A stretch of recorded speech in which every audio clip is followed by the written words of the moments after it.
오늘은 착한 사람이 암에 잘 걸리는 이유와 착하게 호구로 살면 절대 안 되는 이유. 암에 걸리지 않으려면 꼭 기억해야 할 두 가지 문장을 말씀드리겠습니다. 우리는 대부분 남들에게 좋은 사람으로 인정받으려는 욕망이 있습니다.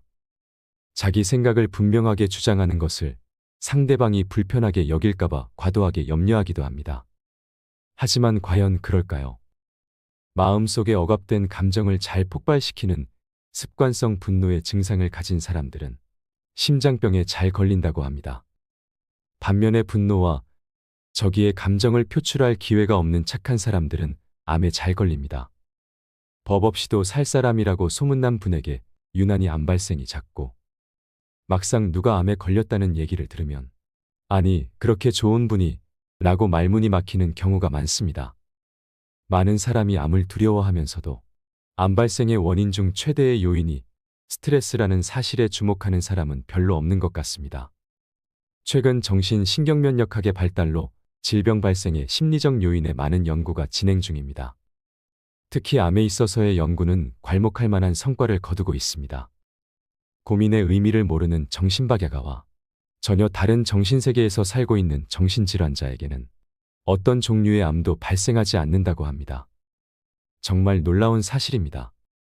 스노우라는 학자가 쓴 암의 진행 과정이라는 책에 보면 불행한 사건 뒤에 생기는 정신적 혼란과 스트레스, 이에 따른 심신의 소모가 암 발생의 최대의 요인이라는 사실을 강조하고 있습니다. 실제로 런던 암센터에 입원한 250명의 암 환자 중 평소에 반복적으로 정신적 고통과 스트레스를 체험한 적이 없는 환자는 불과 19명 뿐이었다는 사례가 있습니다. 다른 사람들로부터 좋은 평판만 듣고 있는 분은 한 번쯤 암에 대한 가능성을 생각해 볼 필요가 있습니다. 마음속에 꼭꼭 눌러놓은 억압된 감정이 뭉쳐 언제 암으로 진행될지 모르기 때문입니다. 암을 예방하는 가장 확실한 방법은 스트레스를 안 받는 길입니다. 어떤 상황에서도 스트레스를 받지 않으면 됩니다. 그러나 그게 쉽지 않지요.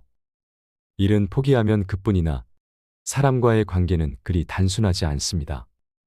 대인관계에서의 갈등과 상처는 견디기 어렵습니다. 중요한 것은 감정을 발산하는 기술입니다. 습관적으로 신경질을 내거나 한꺼번에 폭발시키는 것만이 감정을 표현하는 유일한 길은 아닙니다. 그때그때 자연스럽게 표현하는 지혜가 필요합니다. 그리고 창조적으로 발산하는 법을 습득할 필요가 있습니다. 직접 표현하기가 어려우면 제3자를 통해 전달할 수도 있습니다. 오히려 상대방을 더욱 정중하게 대함으로 자신의 자긍심을 높일 수도 있습니다. 그리고 자기 발전의 기회로 승화시킬 수도 있습니다. 마음속의 분노를 운동이나 등산, 취미활동으로 발산시키는 것도 지혜로운 방법입니다. 스트레스로 가득 찬 현대 산업사회의 한복판에서 살아남을 수 있는 유일한 출구는 타인에게 기대지 않고 혼자서도 잘 사는 사람이 되는 것입니다. 그리고 가능하면 스스로를 파괴하는 생각과 스트레스에서 자유로운 삶을 사는 것입니다. 암으로부터의 자유를 원한다면 두 가지만 기억하세요. 첫째로, 남을 기쁘게 해야 한다라는 생각은 자신을 병들게 합니다. 여러분들은 혹시 평소에 이런 생각을 하며 살지는 않았나요? 나는 상대를 기쁘게 해야 해. 나는 내가 만나는 사람들 모두에게 좋은 인상을 주어야만 해. 나는 실수나 실패를 해서는 안 돼. 남에게 싫은 소리 듣는 것은 견딜 수 없고, 칭찬과 인정에 대한 강한 욕구와 갈망으로 완벽주의를 꿈꾸며 나는 이렇게 해야만 한다라고 자신에게 힘들고 괴로운 명령을 내리는 일 말입니다. 이런 사람들 중에는 착한 사람 콤플렉스를 가진 분들이 많습니다.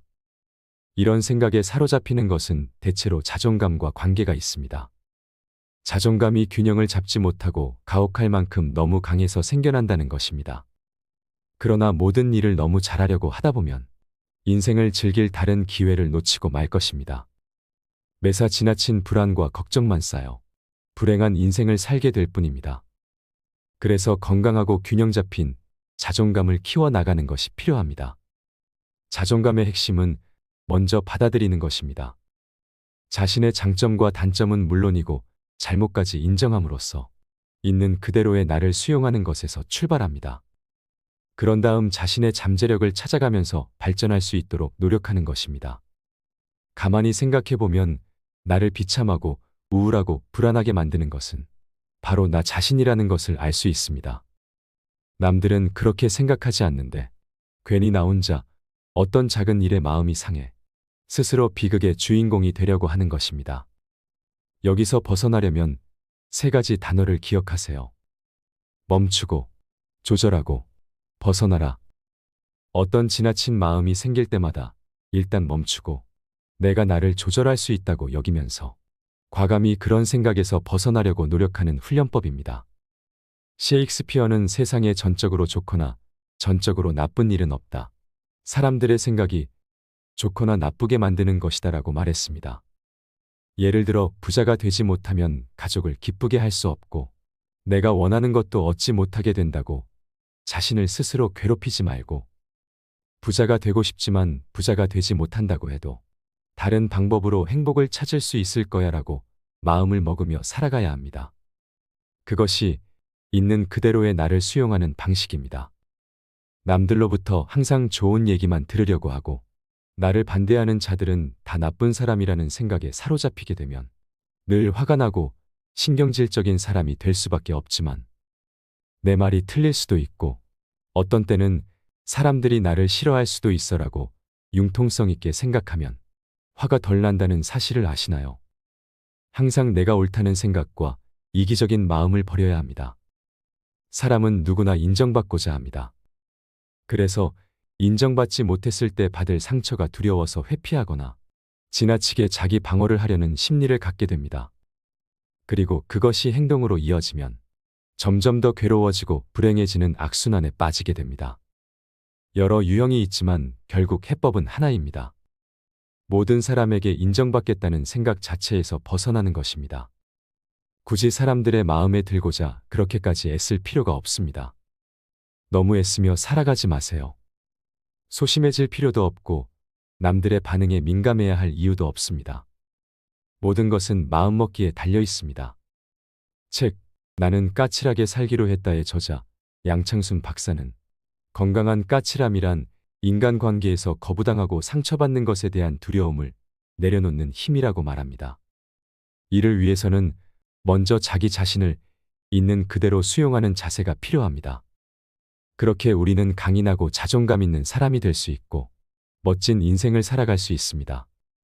이런 마음으로 살아가면 비참한 노후가 아닌 행복한 노후를 맞을 수 있습니다. 물론 처음부터 바꾸는 것이 쉽지는 않을 것입니다. 하지만 꾸준히 반복하여 훈련해 보세요. 세상을 보는 눈이 달라질 것입니다. 둘째로 거절할 줄 모르면 인생이 고달파집니다. 사람들이 대인관계에서 가장 힘들어하는 것 중에 하나가 거절의 문제입니다. 누군가에게 무엇인가를 부탁하는 것이 쉬운 경우는 거의 없습니다. 대부분 사람은 머릿속으로 수십 번의 시뮬레이션을 거친 끝에 간신히 행동에 나섭니다. 그런데 그렇게 어렵게 부탁을 했는데 거절을 당한다면 그 순간에 느끼는 당혹스러움과 부끄러움은 도저히 말로 표현되지 않을 것입니다. 그러니까 사람들은 행여 그런 순간을 맞게 될까봐 행동으로 나서지 못하고 더욱 시간을 끌면서 망설이게 됩니다. 우리는 모두 이런 상황을 잘 알고 있습니다. 상대방이 부탁을 해왔을 때는 얼마나 어렵게 결심한 것인가를 충분히 이해하고 있습니다. 그러다 보니 우리가 누군가의 부탁을 거절해야 하는 상황에 놓이는 것은 굉장히 난처한 일이라고 느끼게 됩니다. 그러다 보니 거절로 상처 입은 상대방이 나를 싫어할 것이 무서워 어쩔 수 없이 계속 부탁을 들어주기도 하고 그 부탁이 내가 하기에는 힘에 부치는 일이라는 것을 알면서도 애써 미루며 답변을 늦추는 경우가 생기게 됩니다. 그런데 문제는 그런 일이 이어지다 보면 나한테 그런 짐을 지우는 상대방뿐 아니라 부탁을 받을 때마다 거절도 못하고 받아들여 힘에 부치고 어려운 일을 하고 있는 자신에게도 화가 나기 시작한다는 점입니다. 부탁을 들어주지 않았다고 해서 상대방이 나를 나쁘게 말하는 것이 직접적으로 내 귀에 들어오는 경우는 그다지 흔치 않습니다. 하지만 나 자신에게 화를 내면서 못마땅하게 여기는 일을 하는 것은 어리석은 내 선택 때문에 눈앞에 펼쳐진 현실입니다. 사실 상대방은 내가 부탁을 거절하면 당장은 상처를 입긴 하지만 현실을 있는 그대로 받아들입니다. 특별한 감정을 가지지 않습니다. 이건 처지가 바뀌어도 누구나 마찬가지입니다. 부탁을 들어주지 않는다는 이유로 서운해하거나 화를 내는 사람들은 차라리 이번 기회에 멀리하는 것이 좋습니다. 이런 사람들 중에는 부탁을 들어주어도 진심으로 고마워하지 않고 당연한 것으로 여기는 사람도 많습니다. 그러므로 거절에 대한 두려움은 일단 접어야 합니다. 인생을 살아감에 있어 간결하고 명료하게 내 의견을 전달하는 것이 가장 좋습니다. 나는 거절이라고 했어도 상대방은 승낙한 것으로 받아들여 입장이 곤란해지는 일도 있으므로 중언부언하거나 미적거리며 답변을 늦추지 말고 미안해, 그 부탁은 들어줄 수가 없어 라고 명확하게 말하는 것이 가장 좋습니다. 이런 명확성은 거절뿐만 아니라 상대방에게 싫은 소리를 할 때도 똑같이 적용됩니다. 완곡히 에둘러 말하면 본인 생각과는 달리 상대방은 못 알아듣는 경우가 대부분입니다. 부드럽지만 단호하게 그리고 간결하고 명료하게 상대에게 의사를 전달하도록 평소에 꾸준히 연습해야 합니다. 내가 매정하게 거절하면 사람들이 나를 어떻게 생각할까 전전긍긍하는 건 부질없는 것입니다. 남의 기준에 맞춰 사는 것은 의미가 없습니다. 거절을 하든 싫은 소리를 하든 중요한 것은 내 기준에 맞추는 것입니다. 사람은 실제로 남의 인생에 대신해 줄 것이 그리 많지 않습니다. 불필요한 조언이나 간섭은 피해야 하고 아무리 간절한 부탁이라도 내가 들어줄 수 없는 것이면 명확하게 거절해야 하는 것입니다. 다른 사람에게 친절한 방법은 딱 반발자국만 더 나가고 딱 반발자국만 더 도와주는 것입니다. 우선순위를 정하는 것이 중요합니다. 정말 도와주기로 마음먹었다면 딱 반걸음만 더 도와주고 내가 이 부탁을 들어주면 당연하게 여기는 사람인지 아닌지를 구분해 결정하면서 나에게 주어진 에너지를 효율적으로 사용하세요. 오늘은 착하게만 살아서는 안 되는 두 가지 이유와 함께 그 대처 방안을 설명해 드렸습니다. 하지만 아직 정말 중요한 사항이 남아 있습니다. 앞서 설명드린 바와 같이 우리는 앞서 다른 사람의 마음에 들고자 애쓸 필요가 없고 내 기준에 맞지 않으면 부탁을 거절할 수 있어야 한다고 했습니다. 그렇게 까칠한 사람이 되는 것이 불안과 걱정에서 벗어나 자신을 힘들게 하지 않고 편하고 건강하게 살아가는 방법입니다. 그러나 그렇다고 해서 까칠함과 무례함을 혼동해서는 안 됩니다. 다른 사람을 신경 쓰지 않는다고 해서 상대를 무시하거나 욕해도 좋다는 뜻은 아닙니다. 그러면 또 다른 인간관계에 문제가 발생합니다. 혹을 때려다가 하나 더 붙이게 된 셈입니다. 건강한 까칠함을 가진 사람은 자신을 스스로 소중히 여기는 만큼 다른 사람에게도 똑같이 대하려고 노력하는 사람입니다. 내 것이 소중하면 남의 것도 소중하다는 사실을 알고 있는 사람인 것입니다. 반대로 건강하지 못한 까칠함을 가진 사람은 작은 실수로 비난만 하거나 늘 잘못을 콕 집어내는 것을 즐겨합니다. 그러나 그런 행동을 좋아할 사람은 거의 없습니다. 자기는 나름대로 치밀하고 진지하다고 생각하지만 상대방이 보기에는 단지 공감하는 능력과 배려심이 부족한 사람일 뿐입니다. 유연성이 없는 사람들이 인간관계에 더 자주 갈등을 일으키는 것도 그 때문입니다. 만약 그런 문제로 어려움을 겪는다면 상대방의 입장이 되어볼 필요가 있습니다. 사람은 누구나 이기적이고 자기중심적으로 살 수밖에 없는 존재라서 늘 자신이 피해자이면서 동시에 가해자는 아니었는지 되돌아보고 받아들이는 과정이 있어야 합니다. 그럴 때 우리는 건강한 까칠함을 유지할 수 있게 되는 것입니다.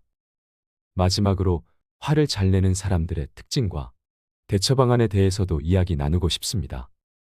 나이를 먹을수록 화를 더 쉽게 내는 사람들이 있습니다. 특히 인간의 심리상 가까운 사람에게 화를 더 잘 내게 된다고 하는데요. 소중한 관계였는데 화를 냈다가 관계가 서먹해지거나 아예 단절되는 경우도 많습니다. 그런데 화를 잘 내는 사람들은 암에 걸릴 확률도 높고 치매도 더 잘 걸릴 수 있다는 사실을 아시나요? 분노와 질병의 관계를 연구한 결과에 따르면 만성 분노는 인지기능 저하 및 심혈관 질환 문제에도 깊은 관련이 있다고 합니다. 스트레스와 화는 사람에게 염증 반응을 유발하고 이는 신경퇴행성 질환을 일으킵니다. 또한 암 발생 원인 중 가장 큰 부분을 차지하는 것도 스트레스입니다. 그런데 무조건 화를 참는 게 해답이 될까요? 아닙니다. 화를 내는 이유를 알고 이에 대처하는 방법을 알아야 합니다. 사람의 감정 중에서 가장 격렬한 것이 바로 분노입니다. 마음에 품고 있는 것을 넘어 실제 행동으로 이어지는 가장 강력한 감정이 분노라고 알려져 있습니다. 그래서 마케팅 전략 중에는 고의로 사람들의 분노를 자극하는 것도 있습니다. 또한 정당한 분노는 사회나 관계에서 꼭 필요한 요소이기도 합니다. 불의와 부당함에 사람들이 분노하지 않으면 사회는 발전이 없을 것이고 관계는 속으로만 골마가기 시작할 것입니다. 하지만 분노는 긍정적인 면보다 인간관계에서 부정적으로 작동할 때가 많습니다. 아무래도 상대를 향해 어느 정도 공격성이 드러나는 감정이다 보니 화를 냈다가 관계가 서먹해지거나 아예 단절되는 경우가 생기는 것입니다. 그렇다고 아예 화를 억누르며 살 수는 없습니다. 감정은 이성보다 강력해서 마음대로 안 될 때도 있고 앞서 말했듯이 무조건 화를 참으면 그 또한 제대로 된 관계라고 할 수 없습니다. 그래서 화를 내는 이유를 알고 이에 대처하는 방법을 알아야 합니다. 실제보다 자신을 과대평가하는 사람. 너, 나 무시하는 거지. 날 우습게 보는 게 틀림없어. 이렇게 생각하며 화를 내는 사람들이 있습니다. 이들은 실제보다 자신을 과대평가합니다. 그래서 사람들이 자신을 무시한다고 여깁니다. 이런 사람의 경우 앞에서는 비위를 맞춰주며 좋게 좋게 넘어갈 수도 있습니다. 하지만 당사자를 진심으로 걱정한다면 진실을 말해주어야 합니다. 다른 말로 팩트 폭격이라고 합니다. 가장 좋은 극복 방법은 스스로 결과를 내는 것입니다. 자신의 평가에 걸맞은 훌륭한 인품을 가진 사람이 되거나 괄목할 만한 성과를 거두면 내가 원하지 않아도 사람들은 자연스레 그에 맞게 대우해 줍니다. 그러면 무시당한다는 기분도 들지 않을 것이고 화를 내는 일도 줄어들 것입니다. 자신의 콤플렉스나 과거의 상처에 자극받았을 때 방어기제가 발동하는 사람. 별말을 하지 않았는데도 크게 화를 내는 사람이 있습니다. 이럴 때는 상대방의 콤플렉스를 자극하지 않았는지 생각해 보세요. 쉽게 말해서 선을 넘었다고 보면 됩니다. 여기서 어려운 점은 이 선이라는 게 사람마다 다 다르다는 데 있습니다. 타고난 성격과 자라면서 경험한 것들이 복합적으로 작동하기 때문에 그 사람만의 선이 무엇인지 판별하기는 어렵습니다. 이럴 때는 같이 화를 내기보다는 왜 그렇게 화가 난 거야 라고 이유를 물어봐야 합니다. 그러면 상대방은 자신의 감정을 토로하는 게 아니라 설명하면서 격한 감정을 누그러뜨릴 수 있습니다. 그리고 그렇게 상대방의 선을 알게 되면 원만한 관계를 유지하는 데 도움이 됩니다. 상대에게 지나치게 큰 기대를 했을 때 기대가 크면 실망도 큽니다. 그리고 실망이 커지면 화가 나기도 합니다. 많은 부모님들이 자식의 성적표를 보면 화가 나는 이유가 여기에 있습니다. 내 자식은 참 똑똑한데 열심히 하면 더 잘할 수 있는데 이런 기대 때문에 만족할 만한 성적이 나오지 않으면 화를 내기도 합니다. 하지만 그렇게 닥달한다고 기대가 현실이 되지는 않습니다. 기대라는 말의 뜻은 다음과 같습니다. 어떤 일이 원하는 대로 이루어지기를 바라면서 기다림. 그렇습니다. 기대란 기다림입니다. 타인에게 원하는 모습이 있다면 화를 내고 닥달할 게 아니라 응원하고 기다려야 합니다. 설령 기대가 이루어지지 않아도 어쩔 수 없습니다. 사람 마음은 마음대로 안 됩니다. 내 마음도 그런데 남의 마음을 마음대로 하려는 건 너무 큰 욕심이 아닐까요? 스스로 해결하지 못하는 짜증을 남에게 해소하는 사람. 화를 내는 이유 중 가장 나쁜 경우입니다. 타인의 감정은 쓰레기통으로 던지고 자신의 감정만 소중히 여기는 이기적인 짓이기 때문입니다. 이런 사람은 피하는 게 상책입니다. 본인이 쓰레기 짓을 하고 있다는 걸 자각하지 못하는 이상 감정 배설은 멈추지 않을 것이고 그 옆에 있는 사람만 고통스러울 뿐입니다. 직장 동료 정도의 관계라면 철저하게 선을 긋는 게 좋고 만약 가족이나 연인처럼 가까운 관계라면 단호하게 말하는 게 좋습니다. 끊어내야 할 인연이라면 과감히 끊어내는 것도 인생을 살아가는 지혜입니다. 물론 내 정신 건강에도 참 좋습니다. 나는 너의 사랑을 받아주는 사람이지 짜증을 받아주는 사람이 아니다. 이렇게 생각하세요. 나를 함부로 대하는 상대에게 나는 당신이 이렇게 무례하게 대해도 되는 사람이 아니라는 것을 똑똑히 알려주어야 합니다. 나의 간절한 요구를 알아달라는 호소를 화로 표현하는 경우. 인간관계가 어렵고 표현을 잘하지 못하는 사람에게서 많이 보이는 경우입니다. 무언가 상대에게 원하는 것이 있는데 이를 부드럽고 설득력 있게 제시하지 못하고 그런 일이 한 번, 두 번 반복되면 끝내 화를 낼 수도 있습니다. 이런 사람에게는 배려가 필요합니다. 평소에 표현이 서툴다는 걸 알고 표현하고자 하는 바를 찰떡같이 알아들어주면 화를 내는 일이 적습니다. 그래서 친한 사람이나 배려심으로 무장한 사람 곁에 있으면 오히려 화통하고 성격 좋은 사람으로 통하기도 합니다. 문제는 잘 모르는 사람들과의 관계입니다. 본인도 의사소통 능력을 향상시키기 위해 노력해야 하고 내가 이런 면을 가지고 있구나 하며 반성할 필요가 있습니다. 내 마음대로 되지 않는다고 해서 쉽게 화를 내는 나의 습관을 돌아보아야 합니다. 그 습관이 나오는 것을 경계하고 문제를 개선하기 위해 노력해야 합니다. 상대가 노력한다는 생각이 들면 주변에서도 성향을 빨리 파악해서 어느 정도까지는 이해해주고 기다려줄 필요도 있습니다. 소통만 잘 되면 생각보다 쉽게 화낼 일을 줄일 수 있습니다. 하지만 꼭 기억하세요. 타인의 배려가 내가 누려야 할 당연한 권리는 아닙니다. 상대방의 마음에 진심으로 고마워할 줄 아는 사람이 되세요. 내가 좋은 사람이 되면 내 주위에도 좋은 사람이 많아질 것입니다. 여러분, 주변에 화가 많은 사람이 있나요? 하지만 그 전에 나는 과연 화가 많은 사람이 아닐까 생각해 보세요. 그리고 왜 자꾸 화가 나는 건지도 떠올려 보세요. 건강하고 행복해지려면 스트레스 받지 말고 쉽게 분노하지 않는 것이 최고입니다. 건강하게 오래 살고 싶다면 뭐니 해도 마음을 잘 다스려야 합니다. 병원에 자주 가고 각종 보조제를 챙겨 먹는 것보다 훨씬 더 중요한 것이 내 마음 건강을 돌보는 일입니다. 내 마음을 잘 다스리는 것은 육체적 건강에 직결되는 문제이기 때문입니다. 남을 기쁘게 해야 한다라는 생각은 자신을 병들게 한다. 거절할 줄 모르면 인생이 고달파진다. 이 두 가지를 꼭 기억하세요. 이상으로 인생 철학이었습니다. 철학이 있는 당신의 삶을 응원합니다.